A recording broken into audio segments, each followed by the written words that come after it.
So hey guys, welcome to the 11th episode of the Mayank Show. And in this episode, we have Scott Smith with us. As you guys know that Scott Smith is a YouTuber and a podcaster. And his podcast name is iOS Building Blogs. So if you guys haven't yet checked that podcast, please give it a check. It is available, I think, on most of the major audio platforms. So guys, today Scott will be sharing with us his journey, how he became a developer, what he did before becoming a developer, and what is his current mindset about the things that he's gonna do in his coming life. So we have talked about a lot of productive things that you might be interested in and that from which you can maybe learn something. So definitely give it a watch till the end. Please enjoy yourselves and let's roll the intro.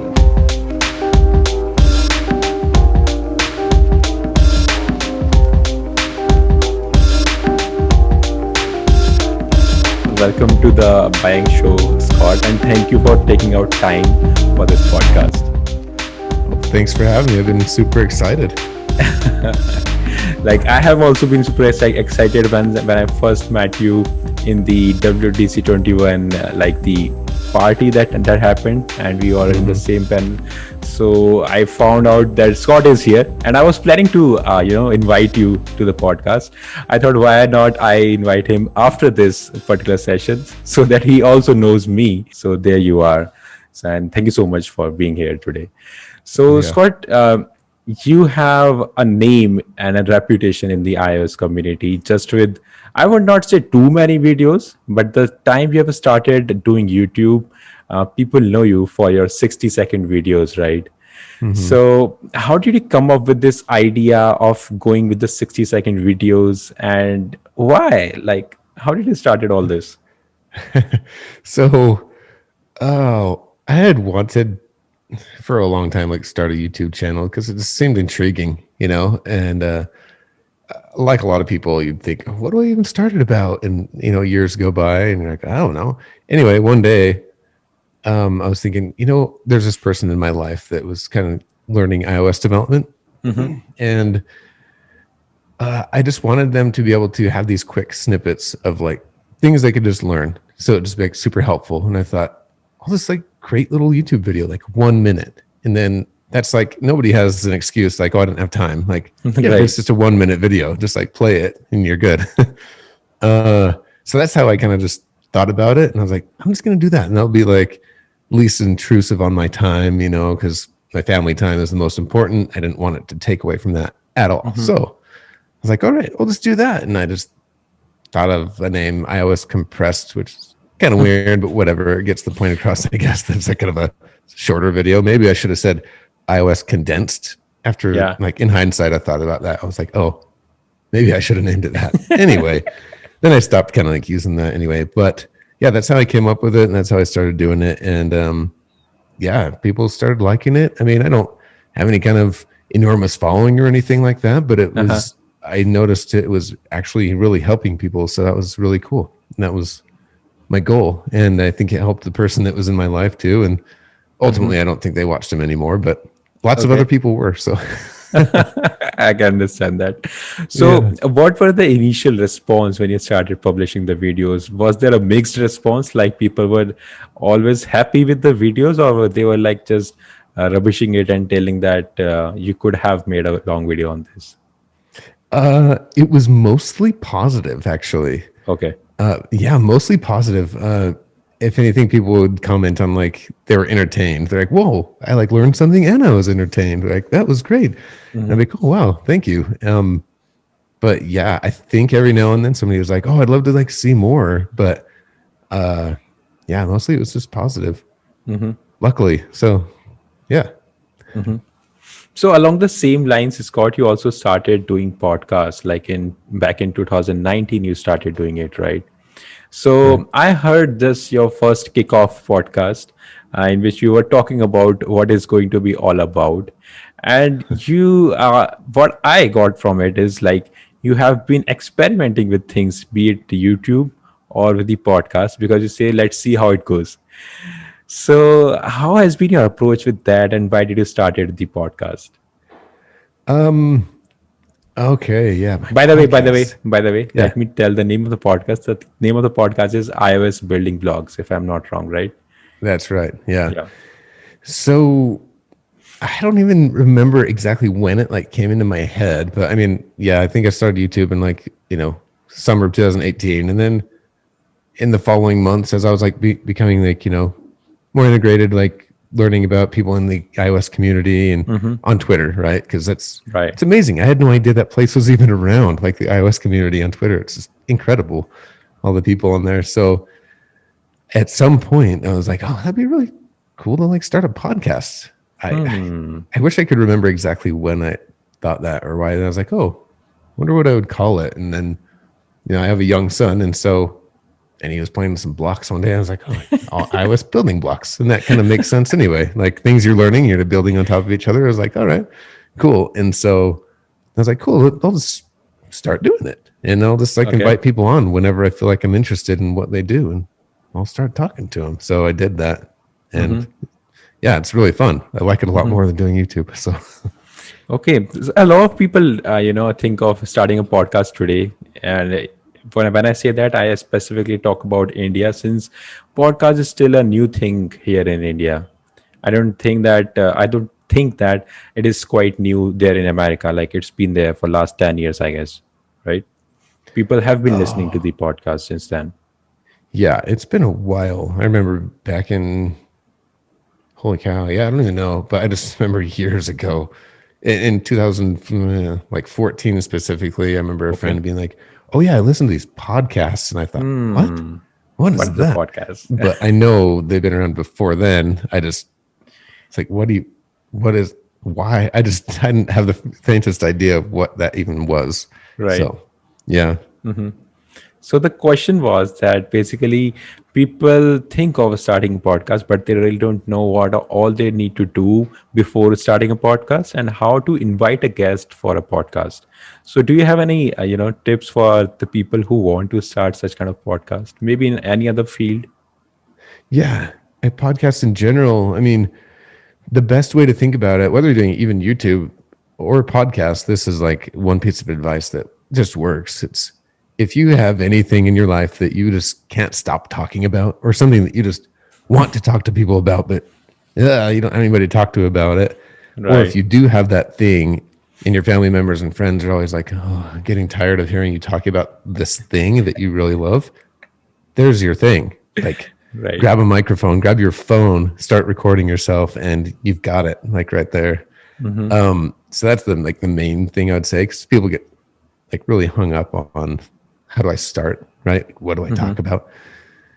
So that's what I would say is about what to talk about, or how to start. You just do it, because in the beginning nobody's going to listen anyway. You'll publish it Right. somewhere, and you'll be like, okay, but unless somebody just happens upon it, it's going to sit there. So there's no harm in that until you like get into a community like the iOS community and maybe Right. tweet about it or something, and somebody sees that, then it just kind of starts growing organically. But as far as inviting guests, you're wondering like advice on like how to invite them and things like that. Is that what you said? Yeah. Yeah. I mean, it's interesting. I mean, I just started like whenever I'd see somebody in the community and I was genuinely interested in what they did or who they were and stuff like that, I was like, oh, I'd like to talk to them about stuff. And so I would just slide into their DMs on Twitter and I would just ask them. And, sometimes you get ghosted, like not even ghosted, just ignored, and they just don't respond. Uh-huh. Some people actually say, no, I'm not doing podcasts right now. Okay. Some people are like, I don't have time. It's like, okay, whatever. And some people say, yes, I'd love to, so Right. it's just how it goes. And so, yeah, that's what I do. Just slide right into those DMs and ask them. And you just have fun with it. How do you frame that invite message when you write something in their DM, right? How do I frame it when I ask them? Yeah. I usually start out, telling them what I like about them and what interests me about them. Like for example, like Dan O'Leary. I don't know, whoever's listening to this has heard that episode of mine. Maybe not. Maybe they have no idea who I am or the podcast. But Dan O'Leary, he is an airline pilot. Okay. And he's an iOS developer. But his job isn't iOS development, but he does it. And I was like, whoa, that intrigued me so much. I was like, this guy is like making apps and he's in the community, like involved, but he Right. flies airplanes, like commercial airline pilot. I was like, Right. that's intriguing and to me personally. So I was like, I'm going to ask him to be on the podcast. And Dan's a good friend. Like, I think he's a great guy and he's super funny and he's interesting. So that's like how I approach it. If it's something I'm genuinely interested in that they do, or I'm interested in them or whatever, I just Mhm. ask them because then Okay. like the conversation flows too, you know? Right. And even if you don't get the response, your basic responsibility is to get the work done. Like if you are sending 10 messages to 10 people with whom you are interested in talking about things, then maybe after that you get the response from maybe 5 or 6 people positively, and others even Yeah. don't respond. Then you Yep. can obviously go for other 10 people and look out for them and message them. It doesn't stop at a certain point, right? Because once I started doing the podcast, I used to think that there are limited number of people with whom I can talk about iOS. Then when I started doing podcasts one by one, I recognized that there are too many people with whom I can communicate, I can talk about these things, and I can get to know them. Like when I made my first list, your name was there, but after a certain point, like after 10 podcasts, I'm like, what will I do? Whom to whom will I send a message to get into the conversation? But now I know the names because I have been into that zone now. So this is how it is also working for me, because I used to think like a lot of bloggers would be there when I will start the podcast. Yeah. Yeah. It is They, interesting when you can reach out to a lot of people and they're like, some say yes, some say no, some just don't say anything at all. Or some, I think some might even have like a response they give to people they don't want to be mean. They're like, oh, you know, and they give that response to you. Like, Mhm. I'm not saying yes, but I'm not saying no, but my plan is to not respond. And Mhm. so, but Right. that's okay. Like, I don't judge anybody like that. It's like, yeah, okay, that's fine. Like, just asking. So, yeah, it's interesting. There you are. So why did you plan that you it would be only a audio based podcast, and not why not a video based podcast, since you have been on YouTube? So did you think Hmm. of going with the video podcast as well when you were starting Yeah. off? Yeah, actually, not when I was starting off. When I was starting off 2019, that wasn't as big of a thing, Mm-hmm. at least in the iOS community. I don't know, it probably was in the world, I have no idea, but at least in my realm of the world, that wasn't really as much of a thing. Mm-hmm. And then the pandemic hit, Mm-hmm. and that became way more of a thing. I think that's when it kind of became more popular. Yes. Anyway, and so honestly, it's just more work.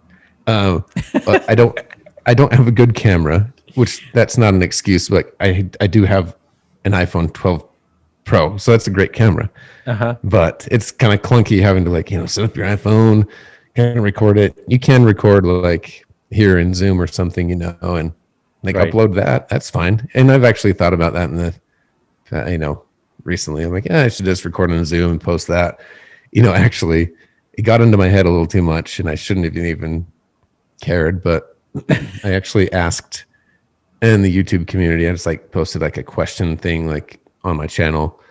I said, "Hey, how interested you would be in like video podcasts if I posted them on here?" And it was like an overwhelming response of no. Oh. Yeah. And I was like, "Oh, okay." And I took that. I took that in my head, and I was like, "Well, I guess I won't do that because, like, why would I do that if they don't even want to watch it?" But Uh-huh. the other part of my head is like, "Why do I care? Why don't I just post it anyway?" I'm not. It's not like I'm trying to get like a million subscribers or anything. I don't Mm-hmm. really care. So, Mm-hmm. uh, yeah, that's my thought on that. So, I think I should, but it's a little more work. But yeah, I just said maybe I'm contradicting myself because I can just record the Zoom meeting and then just Right. post that. It is unedited, so that gives you that. If you don't want to edit it, yeah. It Anyway, becomes too that's much not. formal when you do too much editing into that real Yeah, conversation. Right. because even a podcast alone, like you can go about it two ways. I guess three. One of them is you intricately edit it and you make just like hundreds of little cuts. Like, oh, I Right. don't like this little empty space, things like that.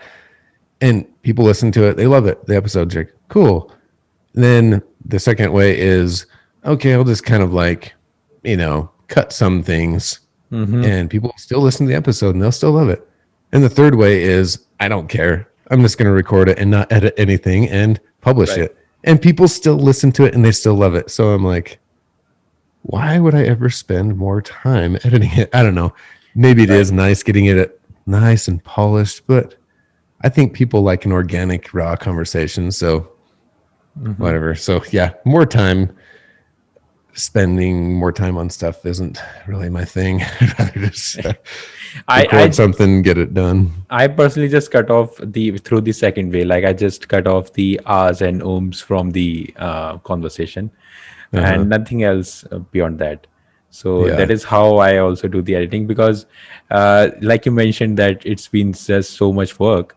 So in the very beginning, I started recording it through the camera. I used to put it in a certain angle. Then I asked the guest to put the camera in the same angle, and it was a lot of work while editing. So you have to manage both the things. You have to sync the audios and stuff like that. Yep. Then I Yep. figured out that why not Zoom? So so when I recognize that Zoom is quite good to have, and we can have a good conversation on Zoom and record it at the same time, and you also don't need to sync the videos and the audios, then I Yep. thought it will save a lot of time for me, Yep. and it will still make sense to the people who will be watching the podcast, right? Yeah, So totally. So that was my same thought. Yeah. Just publish the Zoom recording. yeah, So so we are here on Zoom today. yeah. What is the way of consuming the podcast? Like, do you consume it while doing some other work, or do you consume it while you are taking some rest or something? I don't usually listen to anything while I'm working. A little too distracting. Like if by chance I'm like, oh, my next thing I'm going to be doing is something I've done so many times, I can do it without really even thinking. Mm-hmm. Then yeah, I can spend most of my like brain thinking about the song I'm listening to, or maybe a podcast, but rarely because yeah, rarely. So I always listen to a podcast if I'm driving by myself. Okay. So, and that's not very often, Hmm. but it's often enough that I do have a couple podcasts that I listen to, and so, or a few. So, yeah, but like not as much as I'd like, but and that's okay. Okay. So I think that's enough about the podcast, and let's get back to the, back to you specifically, because I want to Okay, know more about you in a all right. specific. So can we start from your 18s up to the current time, and can you just walk us through whatever you have done so far? How did you enter in the tech industry, and before that, what were you doing? What have you tried? And things like that. Like you can go one by one. I'll not I'll not ask you to go for it in a single go. So it's So your choice. starting from when I was a teenager, you say? Yeah, like 18s or Okay, maybe 20s, you can say. okay. Holy cow! So yeah, I've done a lot of stuff. Who growing up in Utah, I mean, there's lots of stuff to do, but my main things were skateboarding and snowboarding. That was just Uh-huh. my thing. I even like when I was younger, like I was like set on being a professional snowboarder. Like, woo, set on it. Like, yes. Okay. Um, uh, kind of. Oh, side note from that, like I had this professional snowboarders like kind of little poster on my wall when I was a kid. Hmm. Several of them, but one of them, and his name was Jason Murphy, and I was like, oh, that guy's cool, and like he happened to be from Utah as well. I was like, really Okay. cool. That's really cool. He's from Utah and stuff. Fast forward to like 3 years ago from the current day. Okay. Turns out I'm friends with that guy now. So Oh, yeah, turn nice. of events, and so interesting. So I got to actually tell him in person. I was like, man, sitting here talking with you would have just been unfathomable in my little kid brain, like my junior high brain. So he was Right. like, oh, really? That's really great. And he was super humble, and like he's the nicest guy I basically ever met. So anyway, that was cool. So that was my side note. But Okay. yeah, so growing up doing lots of things like that, just anything basically like besides computers. I was interested, am still, in like video production and like all that kind of thing, and like I convinced my mom when I was younger to like save up money so she could buy like a computer where I could hook up a video camera and like after I'd recorded like my friends and me skateboarding or whatever, and I could just like make videos and edit them and stuff like that. Right. So I've always been interested in that, but never really taken it anywhere, of course. But well, not of course, but yeah, I've never really taken it anywhere. Anyway, moving along, like into my 20s. Holy cow! So I mean, when I was 19, I served a 2-year mission in Guatemala for the Church of Jesus Christ of Latter-day Saints. So I was there for 2 years straight, immersed in the culture there. Beautiful people, beautiful languages. I learned Spanish while I was there, and a little bit of a few words in other dialects too, of like Quechua and stuff. Anyway, Okay. amazing people. Love Guatemala. Love the people. Love the food. And I think about it every day. Guatemala. It's just in my heart. Anyway, Okay. did that. In my 20s, like I didn't really know exactly what I want to do. I knew Spanish. Like maybe I'll just like, I don't know, major in Spanish. I don't know what I'm gonna do with my life. So in that time, like the most important thing to me after I got home from Guatemala was just like, I just want to be with my friends, with my family, just like my friends, like go on road trips, do all these things. And in the meantime, I was like, well, I guess I'll just kind of either get a little job here and there or like start my own little business. Like started one with my brother once, doing a little construction stuff. Did another thing on my own with like some random thing. Anyway, and then ended up creating a furniture store one time, a consignment store. And What when I was, was like, your 24. mindset? What was your mindset at that point of time? Like, how did you come across this entrepreneurship thing, and what were you thinking at that point of time when you started your different kind of businesses and you tried to hands on them, right? Yeah, a handful of businesses I tried to just kind of like start. It's kind of in my blood. Like a lot of my family members and like grandparents and uncles, like it's kind of what we do. My dad, like, and it's just, I think it's, I don't want to say it's like black and white, like either you're into that or you're not, but it kind of is where like some people, it's like they always have this itch, like, ooh, I want to create something like some kind of business or some kind of thing that's just like a really cool thing to help people or something, you know, like they have that innate desire. And that's, so it's kind of in my blood. Gotcha. But it really is in my blood. So yeah, that's how it kind of got in. Like, this has always been part of me. So it's always there. Which is awesome because, you know, after I did all that and then I graduated from my Spanish degree because I was still trying to figure out what I want to do with my life. That very month, my uncle says to me, he's like, so why didn't you do something like with computers? Okay. Because like you've always like with one of my like my furniture store I started, like had some kind of WordPress site. And I would get in there and like press some buttons, you know. I was like, oh, you can like, you know, put together a website, but then you can press this one button. I can't even remember anymore, but you can see the code. And I was like, so I clicked this button. I was like, huh? I didn't know. I didn't understand the thing I was seeing, but I did like, I'd scroll down the page and I could see a word, like a title, like in quotes. And that time I was like, that looks like the exact thing that's showing on my web page. Right. And so I would like change it. And I'd look at my website and it changed. And I was like, oh my gosh. And it like sparked in my brain, like, this is incredible. And I had no idea at that time that like, that was like really a profession, web development, or if let alone app development, right? Like at that time, I don't even know. I think first iPhone was already out. Yeah. Anyway, yeah, like I was saying, the month I graduated from that other degree, like my uncle says that, and I was like, it was just like a light bulb.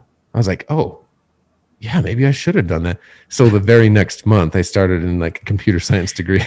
Okay. But it's funny because I had to call the school I was going to go to, and I was like, I asked them like, so what's the thing that you like have to do if you like want to make websites? And they're like, oh, it's called computer science. And I was like, oh, okay. So that's like how little I knew, like nothing. Right. Anyway, I didn't learn mobile development in school, like a little bit at the end, but by that point I had already learned it. So on my own. Anyway, so there's like from my teens a little bit up until, I don't know, 10 years ago. So yeah. So, did you like do the formal CS degree at that time? I did, yeah. So I did a CS degree, and was really cool. I'm glad I did because it just gave me this exposure to so many different parts of like software development. You know, like you got SQL, you've got, I mean, I don't know. We're doing web apps, we're doing normal websites. And that's when I learned, oh, I don't like building websites. And so the thing that got me into computer science is the thing I wasn't interested in. But then I learned about mobile development and I was like, oh, I was hooked. So And anyway, yeah. So yeah. there's one story behind getting into the mobile development. So can you talk about that? Yes. So, oh boy. So like 9 years ago, yeah, 2012, the very beginning, what, February, something like that, March. Okay. Yeah, I had this IT job, you know, and it was my very first IT or like technical job. And I was one of two IT people. There was my boss, the IT manager, and there was me. And yeah. And it was this like little credit union, and I had my own little office. And one day my boss comes into my office right behind me, and I turn in my chair around and I was like, hey. And he's like, hey, so we need a mobile app. And I was like, okay. And he says, all right, well, have fun. And I said, oh. And he turns around and he leaves. And I was like, oh, okay. And so I like spin around in my chair and I look back at my computer and I was like, all right. And so I just searched in Google how to make a mobile app. And lo and behold, there were two different ways. You could do Android, you could do iOS. So that's, Right. again, how little I knew. I was like, oh, right. And so it was all, and this was right around when, well, looking back now in hindsight, right? It was right when, right around when ARC was introduced, or automatic reference counting, right? Oh, so, yeah. and I didn't know that. I just, because I was Googling and I started reading stuff and I was like, what are they talking about? You know? What is this So- ARC and thing? So that is how I Yeah. started mobile development, and it just went from there. It was awesome. What were your go-to resources at that point of time when you figured out that I need to learn the development and I do need to learn Android and iOS development? So more specifically for iOS, what were your go-to resources at that point of time? Honestly, the thing that I found that just kind of clicked for me, and at that time, again, like I wasn't in the mindset of like knowing exactly how to Google things, because, you know, like years upon years of years experience, you know how to Google things and you know how to find things and what to filter out, you know. True. Back then, you know, I didn't know there were even two platforms. Like, okay, I was an Apple user, yeah, an iPhone, but you know, I didn't know the first thing about coding for them. So the thing that clicked for me that I found, I stumbled upon, was called thenewboston.com, I think. Okay. Yeah, exactly. You're shaking it like, I don't know. Yeah. So it was just some website I found with some dude who like would hire people to like create a whole bunch of videos on a topic, and he would like pay him or something. But yeah. And so I just watched those and like tried to apply what they did in the video to my own scenario at my job. And I was like, okay. And this is when like Interface Builder was like a different like open window or something from Xcode. It was like, I can't even remember exactly. But, Right. And I just had like storyboard connections just everywhere. It was like a web. It was a Segue everywhere. Yeah. Wherever you can get Yeah. it. I remember like taking a picture because like, this is so cool. And I posted it somewhere, and I don't know. So pretty funny. Okay. So that's what I used to learn in the beginning. But yeah. So did you refer to any of the Apple official documentation or something? In the beginning, that more confused me because Okay. I didn't, I mean, it was such a new thing to me, like developing for like, you know, mobile. And yeah, for a while it was just like, I don't know, I learned better with like other people's things, like maybe a blog post or a video mostly is like where I would learn. Like, yeah. So yeah, not really Apple Docs at all. Gotcha. So, Scott, you told me that there is like the entrepreneurship thing always in you, right? From the very Yes. beginning. So now how do you think you can implement it? And now how do you think you can make it work for you? And do you still think about it or not? That's amazing. Oh yeah. Oh, I still think about it. Oh yeah. I like tell my boss sometimes like, yeah, if I ever like have a thing that I'm making on the side and it like gets going well enough, I'm out of here. Like, Do you But say him in the face? oh yeah, Okay. like oh yeah. I'm not like anywhere near that kind of thing. I'm not almost ready to like leave my job or anything. Not even close. Okay. But anyway, to answer your question, yeah, like iOS development, it's like the best of both worlds, like I said earlier, because like I can make an app, which is basically a business, especially if you create an LLC to publish it under, right? And so, Right. yeah, and so I think that is the best because I can kind of have this thing I create comes out of your brain and it ends up on somebody in somebody's hands that they can like interact with. That just like I've Amazing.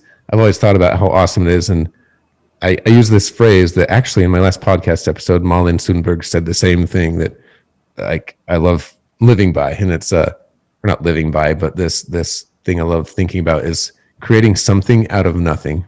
I think that was the title of my podcast episode anyway, with her and Kai Dombrowski. So anyway, I love that idea. Just like didn't even exist. Like once upon a time, this friend of mine, I was living in Texas for a couple of years too. Like, Okay. I don't know, 8 years ago. This friend I met down there, one time he texts me while we're there. And this is an important part of the story. He texted me. So no voice, nothing. He's like, hey, I have this app idea or something. He told me about it and I texted him back. We're talking back and forth. So fast forward, I'll cut out the details. We published this app without ever talking to each other. Okay. We were texting. So the idea of creating something out of nothing is just wild. Think about that. Like somebody sent me this digital message and I read these words on my phone screen. I was like, okay, went into my brain. Right. I was like, okay, my fingers typed some things out on my computer, some code or whatever. Right. I'd send him some screenshots. He's like, oh, let's change this. We never talked in voice. It was just some words, some letters. It was all through brain communication. Isn't that the weirdest? And the next thing you know, there's this app in the world and people download it. The end product. Isn't that just amazing? So I think that is, well, I don't know, maybe I sound too meta, but that is, No, I can relate to that. I think it's really, really cool. Anyway, yeah, it's very creating and having people benefit from what you create is very entrepreneurial. And I love that feeling of accomplishment. So what are you doing about it? Like, are you into doing something, or is there anything which is in progress? Yeah, I mean, I do have a few apps on the store. However, this is funny, and hopefully people aren't like, oh, what a weirdo. But I never share my apps like publicly, like Why on so? social media or anything, because I have an LLC that I post them under, and I don't want anybody to like find out any details about me through that. So nobody knows. It could be any of those apps out there. So It could be randomly you sometimes. what was that? I was saying that maybe somebody's just liking that application and he figures out that it's you who made that application and not the other way around, right? Yeah, you'll never know if it was me or not. So anyway, yeah. So I always have things like on the side. I do have one main. I don't know. I think a lot of developers have this like big idea in their head, and they're like, "Oh, if I could make this might actually be something." Boom, But, right. And so I do have one of those ideas. Like, I mean, who knows? And I don't even have I hardly have any time to like do that kind of stuff anyway. Or, I mean, I guess we all have the same amount of time. It's just where you choose to use it. So anyway, there's the answer to your question. Yeah, I do scratch the itch, the entrepreneurial itch, but it's kind of a slow scratch itching. and not that much. Like the intensity of that is not that much high, right now, if you can say, or am I wrong about saying that? The intensity of implementing or kind of going into the idea of the entrepreneurship is not that much right now. Like you have been taking steps, little steps, but not just like getting fully into it and making it work like that, right? Yeah, and like as far as if I were ever to leave my job, I mean, I would never leave my job unless my side thing was actually self-sustaining and like actually could replace my income and even more. That makes sense. yeah, I would never just jump into something blindly.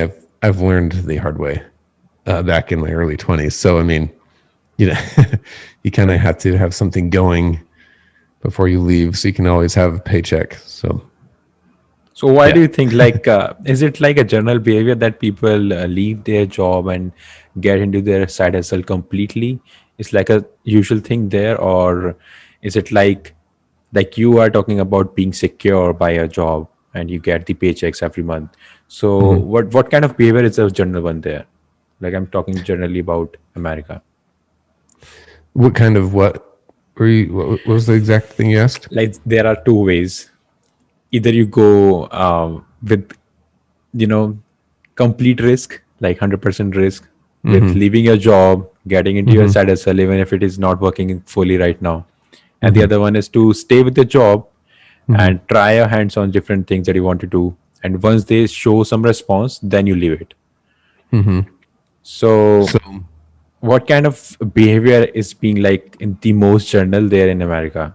Like, people are so passionate that they leave their job first, then they think about something else, or they are too serious about things and then they make their decision.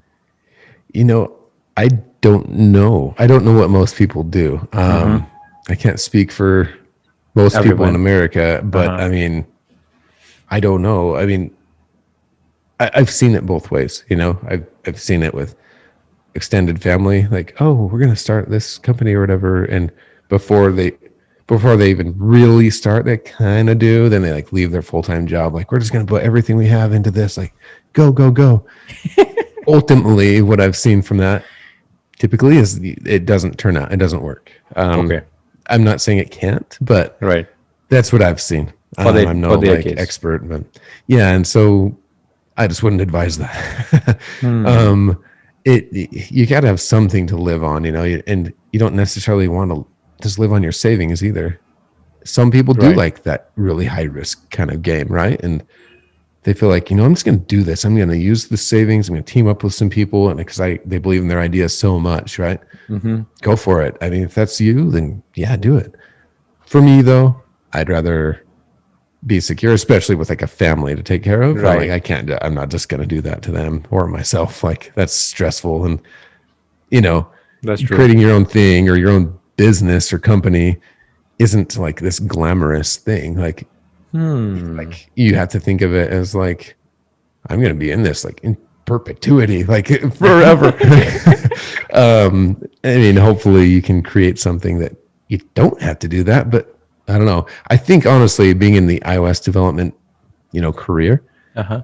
that's like the best chance you have at like having something like fairly moderately successful or even very successful with the dare I say least amount of work.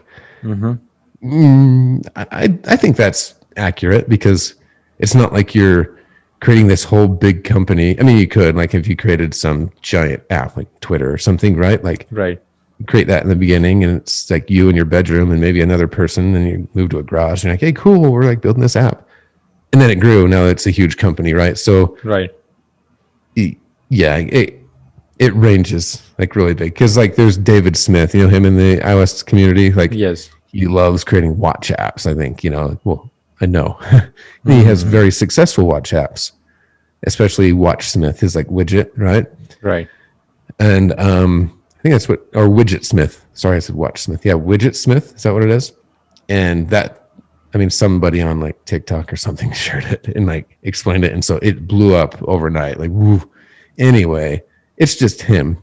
Right. That's the point I'm getting at. And I don't know if he's like raking in all this cash or anything, Hmm. but I'm sure, you know, he has some good income, and he's an indie developer as far as Right. I know. And so, you know, he's a one man show. Hmm. And so Right. that's the point I was getting at is, yeah, you can be at that size. There's Jordan Morgan who had an app and he was building it for years and years. It got acquired, and he still works at a job as far as I know. Right. And anyway, it can range, right? And then you can make, like I said, an app like Twitter, and you don't think maybe it's going to be something huge, or maybe that is what your idea Or maybe was you in the don't beginning. maybe you don't even need to develop some apps. Like, I'm not promoting that idea, but I'm just Mm-hmm. giving an example for that. Like Ray Bendel, like you can see, Mm-hmm. he started off with his personal branding, I would say.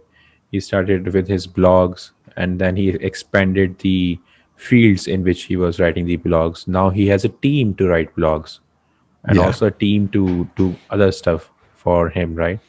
Yeah. So that's how he expanded in the technical field. Like, it's not always about developing an application. That's what I learned from him. You Right. can be like into technical, and still you don't need to make a product to get the things going, right? Mm-hmm. Exactly. Like, oh, good friend of mine, Mark Moykins. Right. There you go. Like we talk like every day. And yeah, the guy just has all these amazing books, right? And Right. he hasn't been like releasing all these apps and stuff like that, but man, his books are just amazing, you know? So anyway, yeah, that's a good example. Like so many different things you can do. And his is totally iOS development, like 100%, right? True. Well, so far. But yeah, so that's really cool. He can be very successful doing that as well. It's not even an app. So yep. So, what are your plans with your YouTube channel now that you would get some time to make some content? And same with the podcast. Like, what are your future plans with that? Yeah, with YouTube, I honestly, I'm at the point where I'm like, I mean, like, I always ask myself, like, what's the end goal here? Like, I don't even, like, it's not that important to me, you know. Right. It's hard to be motivated to make a YouTube video about code Uh, that's not evergreen. Like, code is just like inherently not evergreen, right? It's like, right. yeah, okay, I'm going to make something about iOS development, literally in 12 months. Yeah, it could totally be not valid anymore, you know, because it changes True every that. year, and it can change even more than once in a year. So it's still fun, but my outlook on it, or my view on it now, is just like, if I feel like, if I have this spark of like, you know, motivation of like, oh, I think it'd be fun to make a video about this just because, then I'll do it. Like yeah, my last video, I've had such a big gap in between videos because I really just don't want it to be something that stresses me out or anything, because honestly, like I said, I'm not trying to make like this huge channel or anything. It's something just to do for fun, and it helps people at the same time. And I just, my thought is, I never want to take away from family time or like things I'd rather do. Right. So yeah, if I feel a moment like, hey, I want to do this, then I'll do it. Post a video. As far as podcasting goes, though, I do enjoy that like a lot, maybe more than YouTubing. And so YouTubing, like I'm a YouTuber, but I don't know. I just love, and like going back to what I said, how I love video production and like I love microphones and things like that. And so getting to use equipment like this and like Right. focusing on things like that is really fun to me. And so, and besides that, it's amazing getting to meet people in the iOS developer community around the world. And then suddenly you have this other friend who lives hundreds of miles away, thousands of miles away. So it's just really cool, and getting to know them, what they do, and then just have that relationship and being part of the community. That's pretty amazing. Like, gotta admit that the iOS developer community is very incredible on Yes, it Twitter. is. So yeah, future of my podcasting is, I mean, I do want to do it regularly, like very regularly. I would love that. Just record an episode, no stress, just, you know, just record Publishing it, it publish right away it, on Anchor. and just be like, you know what, gives people something to listen to. Right. It benefits everybody. It's a win-win all around. It's like, it was fun. I learn, they learn, like the community gets to learn and enjoy something. I think that's just way fun. So that's my plan. I mean, at the beginning of the year, that was my plan too. Every year. So in 2019, I started like in the middle of the year. I was like, oh yeah, I'll do this like often. This isn't very hard and whatever. I recorded like 3 episodes anyway. Then the new year started in 2020, whatever, pandemic starts. And I was like, Right. well, I'll just call this season 2 because it's a new year. I was like, oh, okay. And my plans were, oh yeah, I think I have time to just make an episode like very regularly. Life happened. A big old gap of my episodes happened, and I ended up recording like 3 or 4 episodes that season. I was like, oh, okay, there we go. Exact same thing happened in 2021. I'm like, okay, I guess I'll do season 3. And I Okay. had like I had like several guests lined up. So I do. Oh, sorry, frog in my throat. I recorded like 2 episodes, Okay. and they were like scheduled out. I was like, this is great, and like it was working. It wasn't much friction in my like life or anything or whatever. So I did 2 episodes, and I had like 4 other people I think scheduled out, and it just so happened that they kind of fell through. Well, not kind of, entirely fell through. And then Okay. the same thing happened as last year, like the same kind of life things. And so I was like, oh, there's a pattern. The developer head brain of mine was like, pattern emerges. Here's this big gap again. So here we are in July suddenly, and I haven't recorded a podcast since January. And same feeling as last year. I'm like, yeah, I want to regularly record podcast episodes because I love it. And I think I could, you know, do it on this day or this day, and Right. it wouldn't really get in the way of anything. So, man, there's me. What a weird brain. I'm just like, just like doing the same thing over and over, expecting a different result. So, Uh-huh. yeah. You Anyway, must so be just trying things out, right? That's a basic motto. Yep. If I can see that. Right. yeah, but I really do plan. I really do. Come on, believe me. I'm not the boy who cried wolf. I believe I you. really do plan on like recording more regularly because I would love to do that. And Right. yeah. We all like want to record regularly, even me. But let me tell you, I have already 4 recorded podcasts which I have not added yet, Oh, and really? so this is the time problem with me right now, Yep. because of which I'm not able to do that. Otherwise, I would be having a regular, or you can say consistent, podcast so far every week. That's what Yeah. I want, and I do have like the buffer for it, but life happens. Life happens. Yeah. And so Right. you're like, well, wait a second. These were my plans. But then life is like, nope. Throws a stick in your spokes. Let me You're tweak like, this. yeah. Yeah. Let me tweak this. So that's fun. Right. So, Scott, what has been your kind of, I would not say strategy, and what has been your basic approach to network with people in the iOS community? Or you can say that, what are the main social media platforms that you use for that? Like, has it been like always getting into the touch with the other people physically, or has it been like virtually that you connect with people? It's been virtually so far. To be 100% honest, what I always am, but that's a weird term. To be 100% myself, as I usually am, I always want to like go to conferences and things like that, and I've only been to one meetup ever. No, 2. I've been to one. It was in Salt Lake City, and I was with Mark Moykins, and we were sitting there together. And then the only other one I went to was a virtual one, and it was after my podcast episode with Malin and Kai, and they had a Vancouver Okay. meetup, and Okay. I attended that one night. And then life, life happens, and you're like, Life "Wait." happens. And the thing that was funny is, I guess not really funny, pretty tragic. Pandemic happened. That Right. happened to be the year I was like, oh, I thought I was going to have like all these opportunities. I was like, oh yeah, I did have a plan to go down to like San Jose and be at like AltConf or maybe even DubDub, but just Right. be around other developers. I didn't care to go to DubDub necessarily. Just wanted to be there and talk to other developers and see the keynote and like other things and all the other, things we could watch, maybe at AltConf or whatever. But yeah, then pandemic happened. And so I was like, oh, so that was going to be my possible year of like meeting people in person. Right. And I'm sure that was the same plan for a lot of other people. Then it went Right. down the toilet. So, yeah. So since the things are opening up there in America, as far as I know, I don't know about all these states, but some specific like around California and something. So do you have plans to go for the offline meetups now this year, by the end of this year or something? Yeah, I mean, not, I don't know. It's so weird because we're like technically still in a pandemic, and I feel so Right. bad. Like when like restrictions are lifting in other parts, like maybe even here in Utah, but then like cases are going up, and you're like, oh boy, better like be careful. And then other places are just like being demolished by like the variant and the Delta variant and all this stuff. And you're like, Right. what is this? This is just like a terrible movie we're living.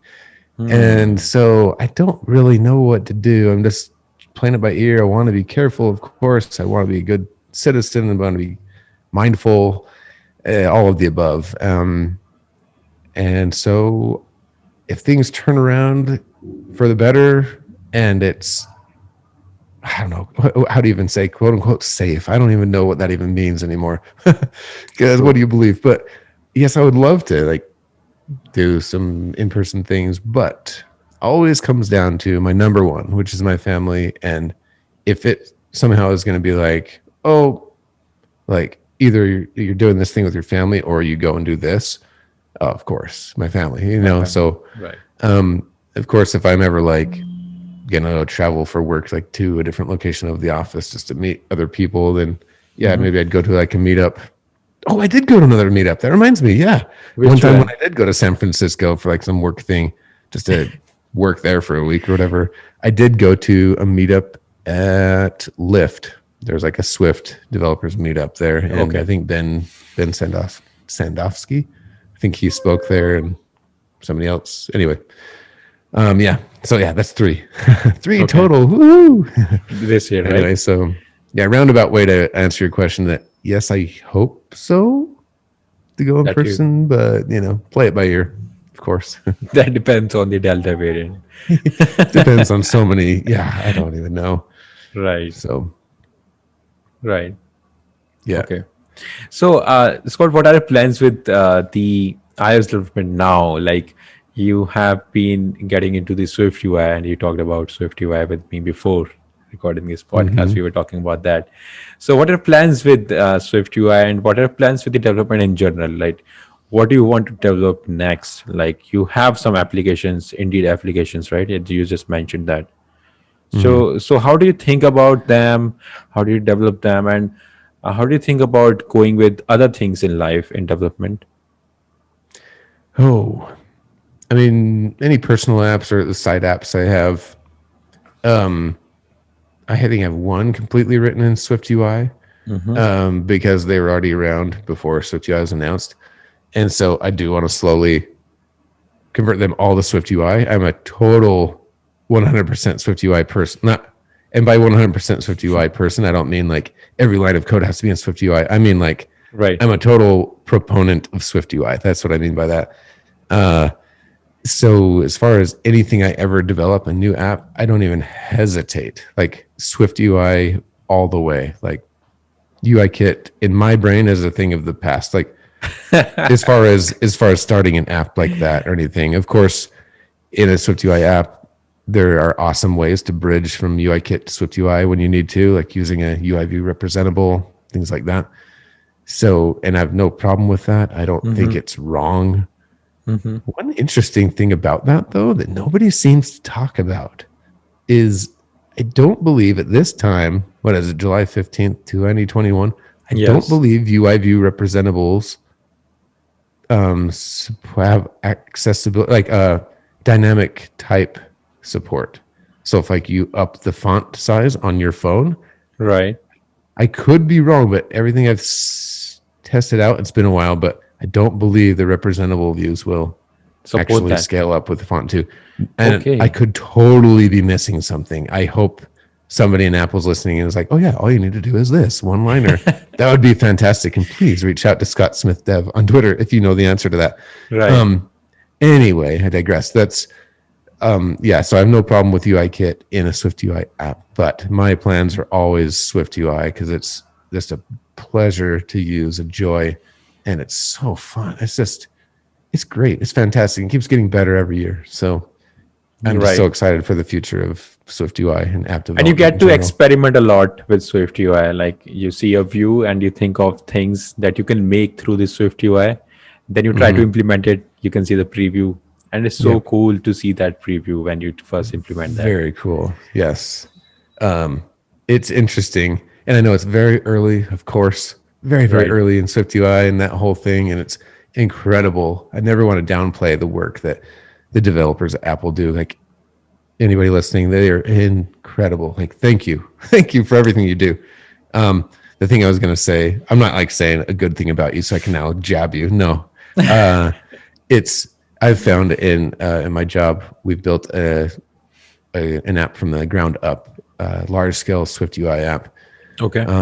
It's called Varo Bank. Anyway, so that thing, when the project gets so big, and you have like a bunch of strings files, you have a bunch of assets and everything, you have all these things, you have a few dependencies here and there, you got a bunch of frameworks, and I don't know. We have a few ideas of how to like speed this up, but I basically can't ever use previews.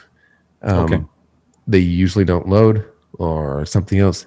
Anyway, maybe you should cut that whole thing I just said out of this episode. I think that particular thing about previews has to do with the RAM that you have in the system, because if that is not good enough, then you might get into some trouble with seeing the previews. So that's what Okay. I have figured with that. Yeah. Okay.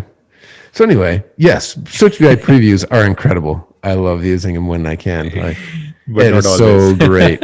It speeds up development big time. So Right. I can't wait to see the improvements in that too, year over year. I'm excited. So, what are plans with developing something new?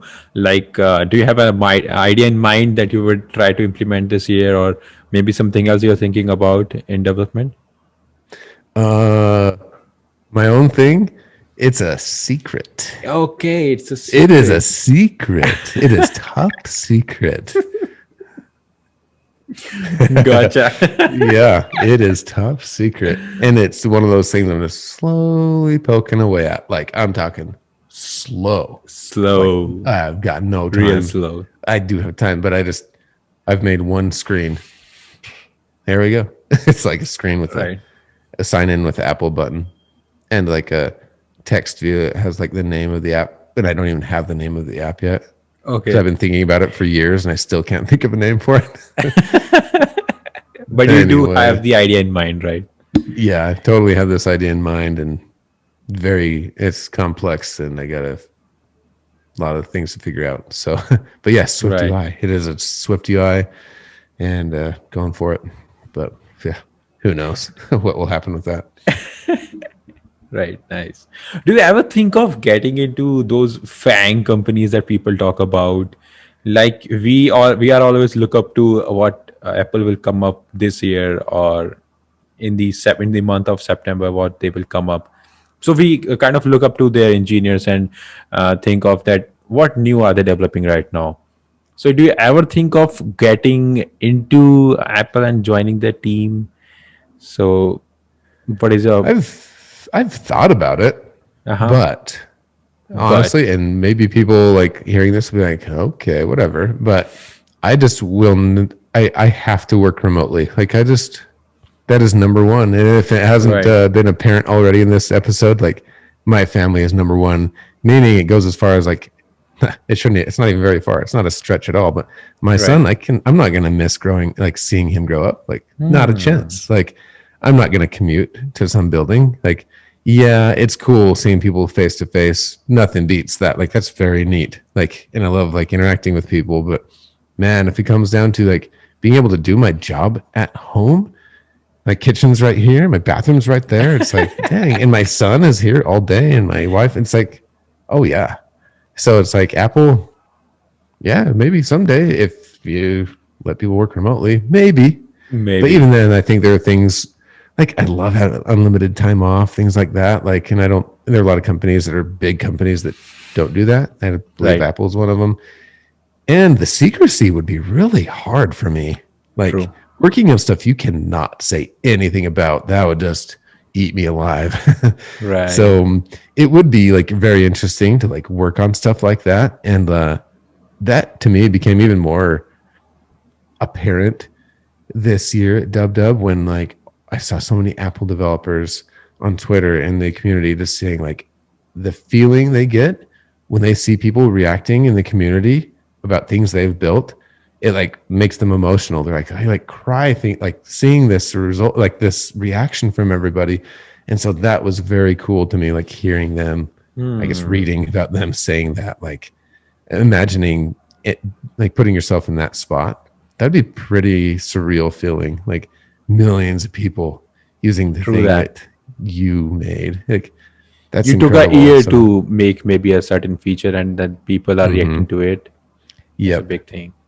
Yep. That's incredible. So that would be a very neat feeling. Um, be working on some very big things. So that'd be cool. But you know what? I don't see myself ever doing that though. Hmm. Yeah. I've also heard that once you join Apple or companies like that, then you are not allowed to make such kind of content, right? Oh yeah. I've heard So that too. Yep. that's like that is basically killing our feeling of creating the content, and we cannot do that. Yeah. I think Paul Hudson has said that same thing, maybe, right? I think he's like, yeah, I mean, people ask him a lot, like, why don't you go work at Apple? And it's like, well, first of all, he lives in the UK and he's not sure that he could. Right. Second of all, I don't think he'd be able to make his content anymore. I don't think. So, And Paul Hudson is all about sharing the content, right? yeah. And like he's created the most Swift content in the world, right? Out of Right. anybody. And like he keeps going. And so, I mean, yeah, like we wouldn't want to lose a resource like that either. And Apple wouldn't either. True They that. consume his content too. So, I like, truly believe that. yeah, yeah. And so it's an interesting thing. So maybe it's a, you know, I respect the you know the policies they have in place sometimes. But yeah, yeah. So yeah, again, I don't really see myself going there. And like if you couldn't create a podcast or something because you want to be creative and express things, and like you have to be like walking on eggshells or just not even creating at all because they don't let you. That's not cool. So yeah, yeah. So I'd rather not. So are you like more of a mobile application person, or are you into the SDKs as well, like core SDKs?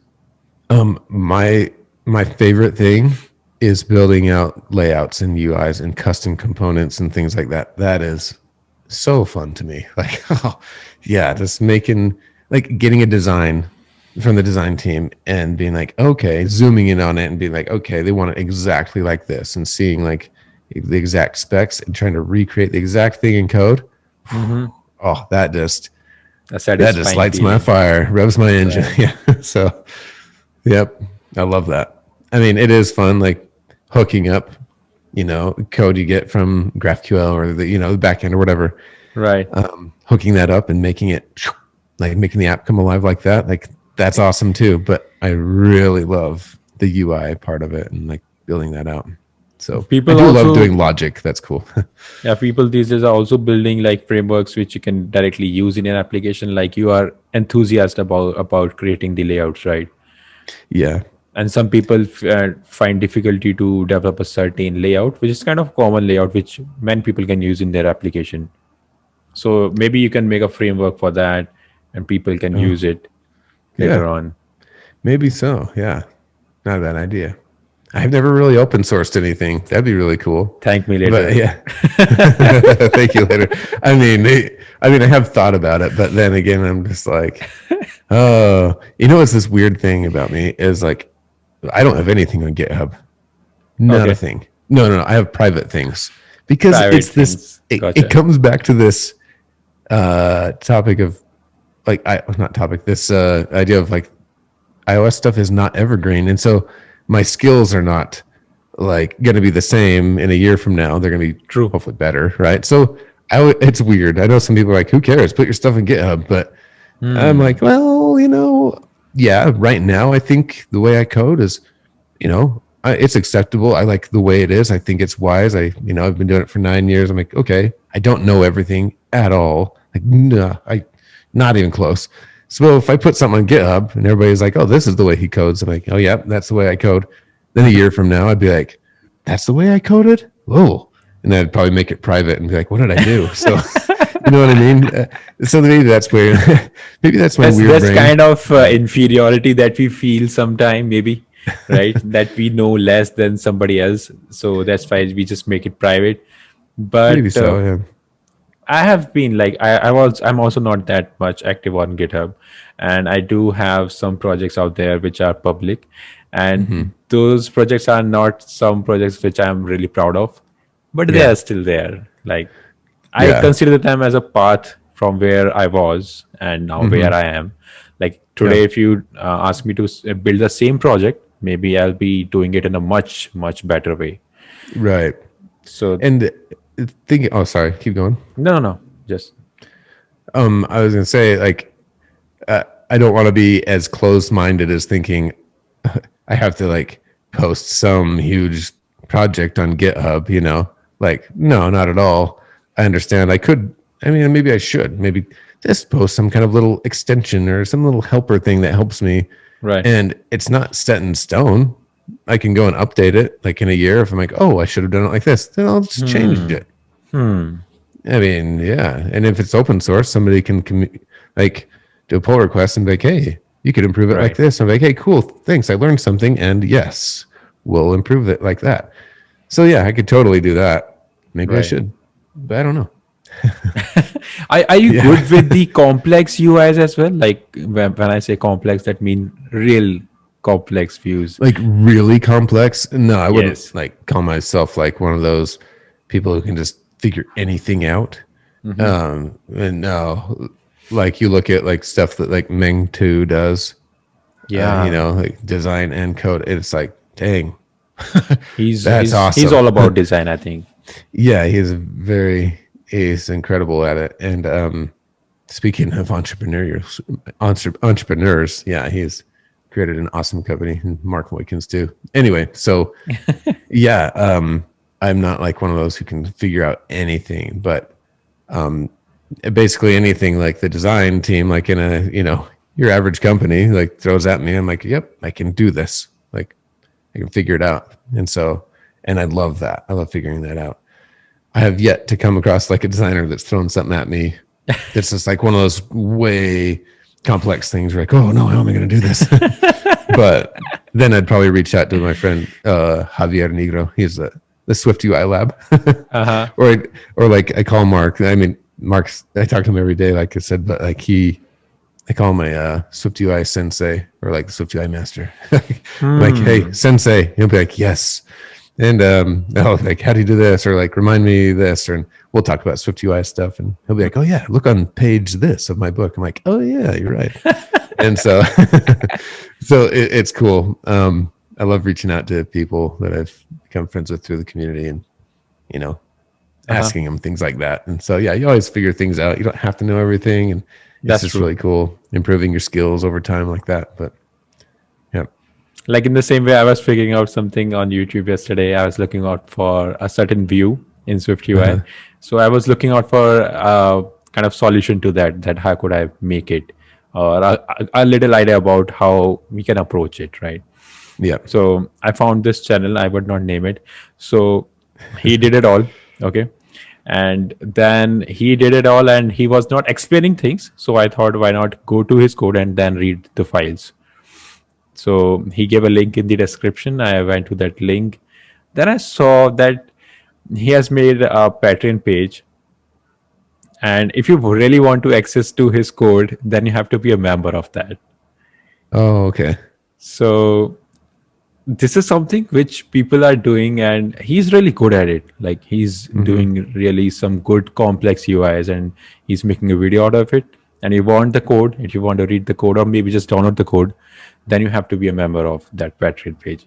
And then I thought that let's do it by myself and not just, yeah, get into the membership part. Yeah. And I scrolled the page, the Patreon page. I found 57 Patreons out there who were supporting. And there was a significant amount which the person was earning through that only. So I thought, like, people have a lot of ideas to do things, right? yeah, Like, there are also people, like, for me, for example, if I create some video about something and then I put a link to that using my GitHub, like, I directly give it a GitHub link, not something like going into a loop, making the other person pay something for that, and then you have the code. So, and I don't know why I'm telling you about this, but I really found this. You can say people have ideas to make things work, right? So he could be simply just sharing the code, but he thought, why not do it the other way? making people pay for it by Yeah. joining as a patron on his Patreon page. Exactly. Yeah. I'm not someone to judge anyone on that, but yeah, You know, I know. I mean, it's interesting, yeah, because some people like create all their content for free. Um, some people, and I found because I did Patreon for a little while, Hmm. it was another thing to upkeep. That's a pattern with me. I'm like, oh man, it's taking more of my time. But I mean, man, that's all you got. Time is you don't get that back. So anyway, Right. taking too much time. But like, I did find that there were genuinely just people who just wanted to support me. Hmm. Some people just wanted to support. They didn't even care about the benefits in Patreon. They're like, Right. okay, I'm going to pay you money every month, like recurring. I was like, wow, that's very, very generous of you. And then other people are like, yes, I just want to support you, but this is bonus. I get to like see this extra content or whatever, or behind the scenes. And so that was kind of eye opening. And I was like, that's very cool. Right. Some people just want to do that. And some people are like, wait, I wish I had a way to support this person because I love what they do.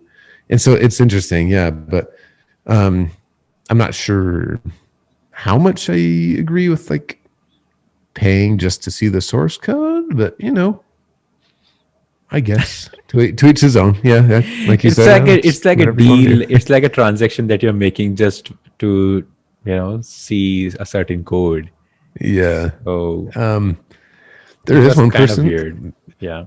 and if I shouldn't even mention this, if this is like the person or something, that cut it out of the episode, just edit it out. But one person who is incredible at layouts Okay. is Adam. Don't even know his last name, but he's Code Slice on Twitter. Code Code Slicing, slice. Code I've heard Slice. that name. Yeah. And you should see what he does. He has a YouTube channel as well. Hmm. Anybody listening, look up Code Slicing.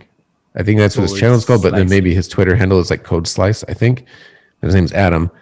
The dude is incredible. You should Uh-huh. see his, I don't know, I don't think it's his latest video, but maybe one of it, maybe it is his latest video. He recreated, so if you look at the top of the home pod, rest in peace, Uh-huh. he recreated that. Like and like side by Ah, side, you can I know barely that tell the person. difference. Like, Right. yes. And you watch him It do was it, amazing. and the dude is so awesome. And he's been like a supporter of like things I do for forever. He's so cool. And so I saw that video. I was like, you gotta be kidding me. He made it Right. look so easy. And it was like, while he was coding it and he's talking about it, first of all, he's super entertaining and it's way funny too. He like says funny stuff during his videos and I love hearing people with accents. I love languages and like culture and things like that. So like hearing Hmm. his British accent, I'm like, yes. And he's very good at what he does and very good at presenting in his videos, like flawless. It's like, man, Hmm. how'd you do that? Anyway, but like his code when he does it and he's recreating it and you're thinking, how did you even know to think to do that? And it's all in SwiftUI, you know? It's like, he's like, oh yeah. And so you can see the subtlety here in like what I've done. Like you can see this is slightly off. And that's just Right. because I changed the order of these modifiers. And you're like, huh? And it fixes it. He's like, boom, perfect. And you're like, whoa. Anyway, Right. sidetrack there. But man, Adam with Code Slicing, Code Slice on Twitter. I think that's what it is. Code Slice singular. I think. Shout Let out me, to Adam. yes, let me look it up really quick. Actually, I can't. My phone's locked. Yeah, But sure.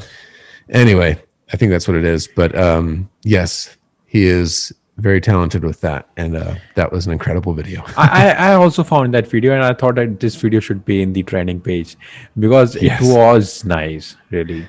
Yeah. So he has his own library called Pure Swift UI. Okay. That he is, and I believe it's a wrapper around like a lot of Swift UI stuff, just to make it a lot easier to write things. So as you're going, it's like, oh, dot blur, and you put your value in instead of like, I think the actual Swift UI one is like dot blur, and then like radius is like the argument label, and then you put your value or something like that. Makes a lot of like very convenient ways of like writing things and like making angles, making paths and things like that. So shout out Right. to Adam and his awesome like Pure Swift UI library and his skills. Right. Like holy cow. Yep. So True that. yep. Are you hesitant in using the libraries or do you go for the libraries very easily? Like, for example, if I talk about me, then I don't really prefer to go with any kind of these libraries because it makes you dependent on the other person who is developing that. until and unless it's really very important and you will take a lot of time to do it, then obviously I will have to go with that. Otherwise, if there is something which has to do with some custom text fields, for suppose, like for text field I need some library maybe, and I need some particular thing to be done, so maybe I will not go with the library and I will do all those things myself. So what is your stand on that? Yeah, my knee-jerk reaction every time, not even my reaction, my just what I do is I always try to build it myself first. Like the the the less you can depend on other things, the better in my mind. Right. Just like you said, if you're depending on somebody else's code that they may suddenly stop maintaining, and you True. depend on that, literally the word dependency, the third party dependency, then yeah, you were kind of out of luck. Or you can fork their code or whatever and make your own version, keep it up to date. But then it's like, okay, I guess now it's sort of yours, but it was theirs. And now Right. hopefully the license was, you can actually modify it and use it. So yeah, that's my approach too. I could definitely try to do it yourself. Be very cautious about the third party stuff that you bring into your app. Only when necessary, I'd say. Right. So, yeah. Okay. So when you told What me is about even this, necessary, I don't know. once you told me about this SwiftUI Pure, and I just checked out the page, the GitHub link basically. So my first thought was, let's see what he has done behind the scenes. Yeah. Yeah. Yeah. So that's how I operate on things. Like whenever I found a really good framework or something, I try to get into their code and see how they have approached it, so that in future maybe I come up with some idea and I can also approach in the same way. Like the basic approach remains the same, right? So Yeah. that's how things roll out. Yeah, that is a good way to learn. Like, definitely. If you're like, well, how do I learn how to do this? Yeah. If they have the public code, it's like, definitely. I'll go land there and learn from them. Like, whoa, I didn't even know you could do it like this. And then it's like, this is great. And if you never remember, make sure to credit for them for that. Like, oh yeah, I learned this from this guy and it was amazing, instead of like trying to be all prideful and be like, oh yeah, I just knew this. I'm self-taught. I just say I'm self-taught.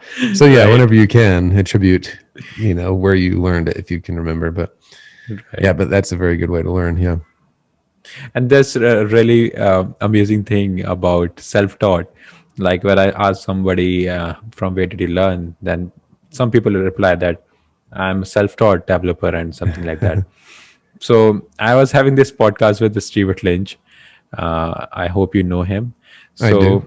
So he was basically having a different point of view on self-taught. He said that when you say that you are self-taught, then you must be learning the things from somebody else. Like, be it online, you are consuming this stuff from somebody else's course or maybe somebody else's book or documentation. Then how can you say that you are self-taught? Yeah, because you didn't just pop into your brain. Right. So that's You learned what it from his stand somewhere. was. Yeah. Yeah, it's like I think maybe people think, oh, I didn't get a degree, so I didn't. That's why I'm nobody self-taught. taught me this in like an official setting. Like I'm a teacher and you're learning from me. But no, yeah, sure, you didn't have an official teaching setting, so I guess that's what people think of as self-taught. But yeah, That's that your is very definition, true. right? I mean, I don't know if self-taught. Yeah, just kind of.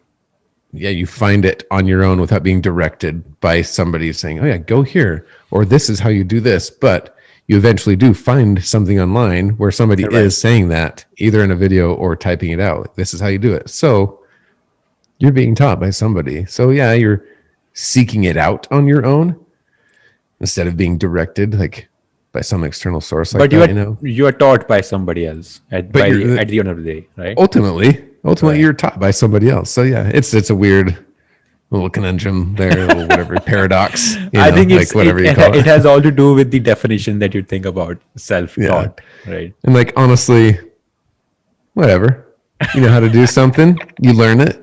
Whether like you're in a classroom and somebody's teaching you, or you're in a YouTube classroom, or you're like in a blog, Right. whatever. you're learning it. Hopefully you can remember to attribute whoever you learn it from, but you can't remember it all. So yeah, but Okay. that's interesting. Yeah.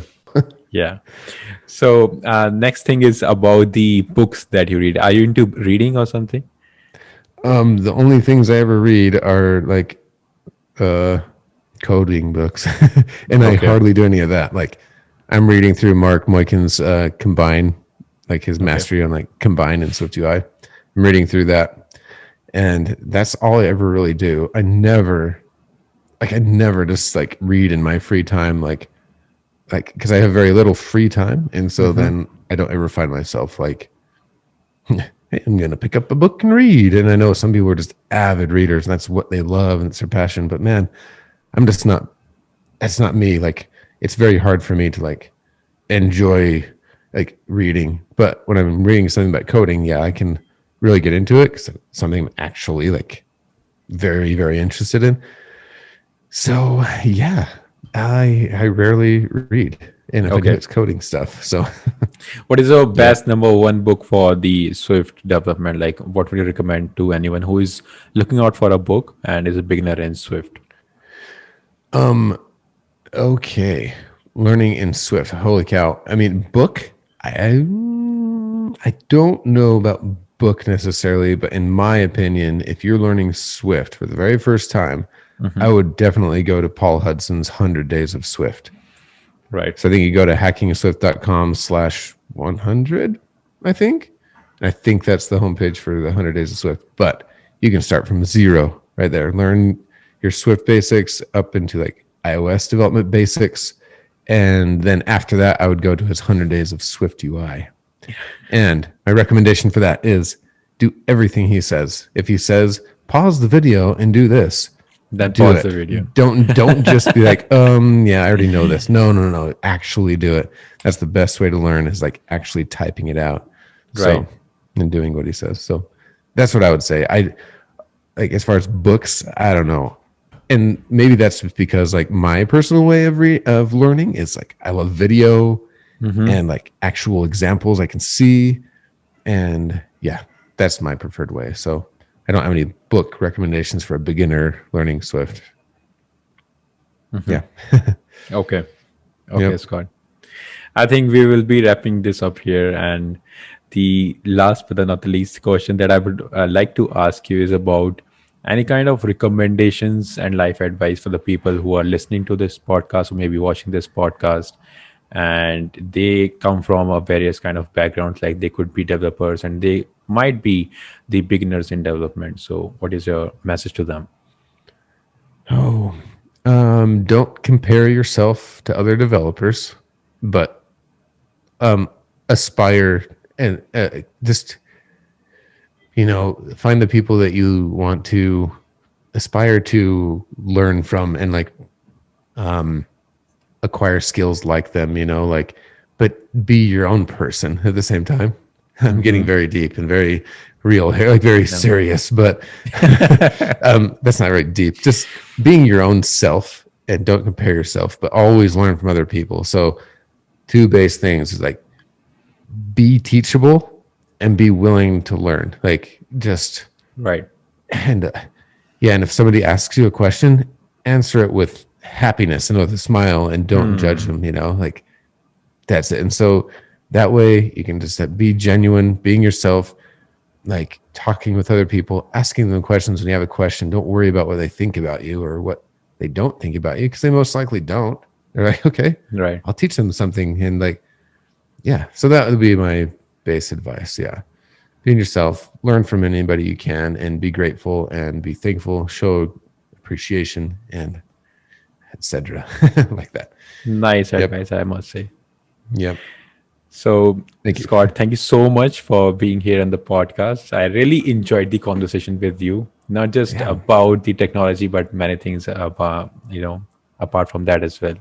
So Me too. it was like a valuable kind of journey for me for last 1.5 hour, right? Oh, So cool. thank you so Thanks. much for being here. Yeah, thank you. Like, this is awesome. I was like, oh no, when you said, oh, this is it. Thank you for me. I was like, oh no, already? This is it? It's only been an hour and 27 minutes. Like, come on. No, really. No, but thank you. Like, I really appreciate it. It was very humbling, like being invited onto the podcast. Thank I you. hope This I is hope lots of that fun. I was a good host and you enjoyed the conversation with me. Oh, of And course. Yeah, yeah, this is great. This is so much fun. Like getting to know people in the community is awesome. And so thank you so same much. here. And I hope that we'll be having more podcasts down in the future once we Yeah. get more experience about more things to talk about. Yeah. So I think it will make more sense after that. Mhm. So for now, thank you so much, Scott, and see you in the next one. All right.